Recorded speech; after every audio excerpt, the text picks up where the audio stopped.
तेरे बिना अधूरा हूं मैं पार्ट 2 फिर भी साथ हैं हम। शादी के बाद आरव और सिया ने नई जिंदगी की शुरुआत की। एक छोटा सा 2 BHK फ्लैट। दीवारों पर दोनों की तस्वीरें।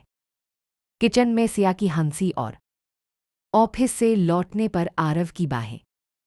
हर चीज में मोहब्बत घुली थी। आरव ने सिया से कहा, तुम्हारे बिना ये घर सिर्फ एक मकान होता। तुम्हारे साथ ये घर है। सिया मुस्कराई, और तुम्हारे बिना मैं अधूरी थी आरव। अब पूरी हूं। कुछ ही महीनों में जिंदगी ऑफिस और घर की जिम्मेदारियों में तेज हो गई। आरव की कंपनी में प्रमोशन मिला और उसके साथ जिम्मेदारियां भी बढ़ गईं। सिया ने भी काम में हाथ बंटाने के लिए घर से ही ग्राफिक डिजाइनिंग शुरू की। अब दोनों के पास प्यार के लिए कम समय था, लेकिन दिल अब भी उतना ही पास था। एक रात जब आरव देर से घर लौटा, सिया ने थाली परोसते हुए पूछा, थक गए हो ना? आरव बोला, तुम्हारी मुस्कान देखकर सब थकान उड़ जाती है। पर भीतर ही भीतर दोनों को यह एहसास हो रहा था कि कुछ छूट रहा है, वो वक्त, वो बातें, वो बेफिक्री। एक दिन सिया ने कहा, आरव क्या तुम अब भी मुझसे वैसे ही प्यार करते हो जैसे पहले करते थे? आरव थोड़ा चौंका, सिया तुम ये कैसे सोच सकती हो? पता नहीं, तुम बहुत व्यस्त हो गए हो। पहले हर बात शेयर करते थे, अब चुप रहते हो। आरव ने उसका हाथ थामा। मैं बस सब कुछ अच्छा करना चाहता हूं, तुम्हारे लिए, हमारे आने वाले कल के लिए। सिया की आंखें भर आईं, पर मैं तुम्हारा आज हूं आरव। कल तो वक्त ले ही आएगा।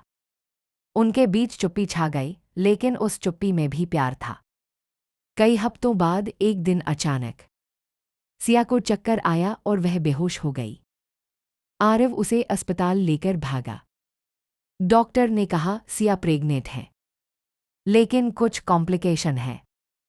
स्ट्रेस और काम का असर हो रहा है। आरव को जैसे किसी ने झकझोर दिया। वह सिया के पास बैठा रहा, उसका हाथ थामे। सिया मुझे माफ करना, मैं इतना काम में डूब गया कि तुम्हारा ख्याल नहीं रख पाया।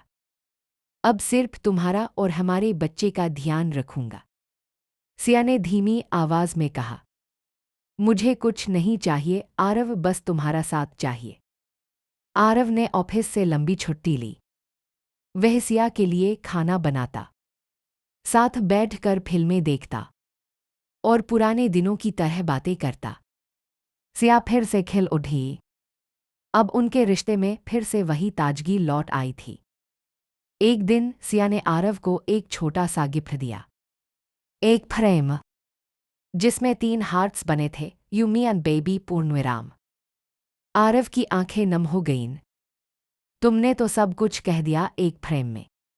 कुछ महीने बाद सिया ने एक प्यारी सी बेटी को जन्म दिया। नाम रखा आशा, क्योंकि वह उनके प्यार और उम्मीद का प्रतीक थी। अब उनके घर में 3 लोग थे, पर प्यार 3 गुना। शादी की तीसरी सालगिरह पर आरव ने सिया से कहा, सिया तुम मेरी पहली मोहब्बत हो और हर जन्म की साथी भी। सिया ने मुस्कराते हुए कहा, तेरे बिना अधूरी थी, अब पूरी हूं और रहूंगी हमेशा।